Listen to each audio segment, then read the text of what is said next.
Bonsoir, le parc du Pilat est l'un des plus petits parcs naturels régionaux, ce qui représente l'énorme avantage pour les aventuriers, et c'est d'eux que l'on va parler aujourd'hui, de pouvoir le parcourir en 2-3 jours maximum. Et en 2-3 jours maximum, vous allez en faire, vous allez en voir des choses à pied, à VTT, petit détail pratique tout de même, chaussures de rando, couteau suisse et sac de survie indispensable.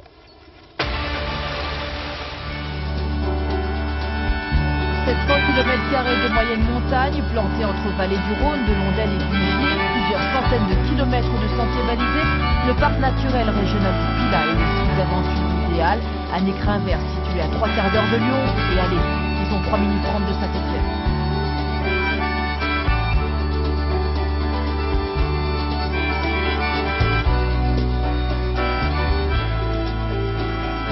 La plus forte identité du parc du Pilat, c'est qu'on est un belvédère fantastique sur quasiment un quart du territoire de la France.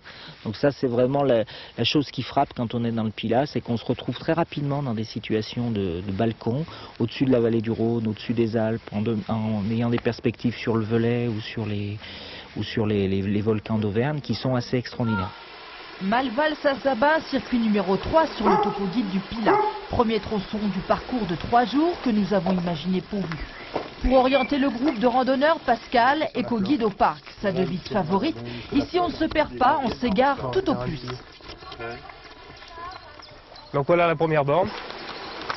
Donc on se repère sur le sentier d'interprétation. Station 20. Donc on nous parle des sorbets des oiseleurs. On nous parle du genêt, on nous parle des pins derrière. Au programme de la matinée, 5 heures de marche, dénivelé 900 mètres, parfait pour une mise en jambe. Ah, on va être là, on n'en avait encore pas vu. Il faut être en super condition physique pour faire des randos comme ça de plusieurs jours dans le Pilat. Il vaut mieux de toute façon, c'est sûr, dans tous les cas. C'est vrai que bon, c'est quand même pas les Alpes, mais il y a quand même des petits morceaux, comme vous pouvez le voir, là, l'accès à Saint-Sabin, où bon, surtout lorsqu'on emmène le pique-nique, où on est quand même assez chargé, donc il faut quand même avoir un minimum. Et en VTT, là, c'est encore pire. On remonte. À Malval, on repérera des cactus. À Saint-Sabin, perché à 1000 mètres d'altitude, laine polaire indispensable. Le Pilat est une terre de contraste, paysager, climatique. Sur le chemin, des érelles, des myrtilles à profusion, tout comme les cailloux, des tonnes de cailloux qui rendent le pas du randonneur hésitant, l'ascension chaotique. On a fait le plus difficile. Là, maintenant, on va arriver sur les crêts, puis je pense qu'on sera pas loin de l'arrivée de notre randonnée. Le temps tient toujours. Juste après avoir traversé une forêt d'épicéas, le casse-croûte et le petit remontant indispensable avant de repartir. Jusqu'au soir et jusqu'au gîte d'étape. Au matin, les jambes étaient raides et cela n'est pas allé en s'arrangeant avec les 30 km de VTT. Il faut bien compter, bon, disons 4 heures pour les plus rapides et puis 6 heures pour les autres, quoi.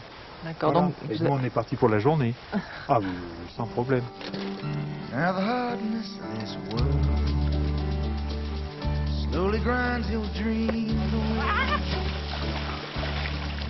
Le lendemain, le groupe est reparti sur l'autre versant de la montagne, mais à cheval cette fois.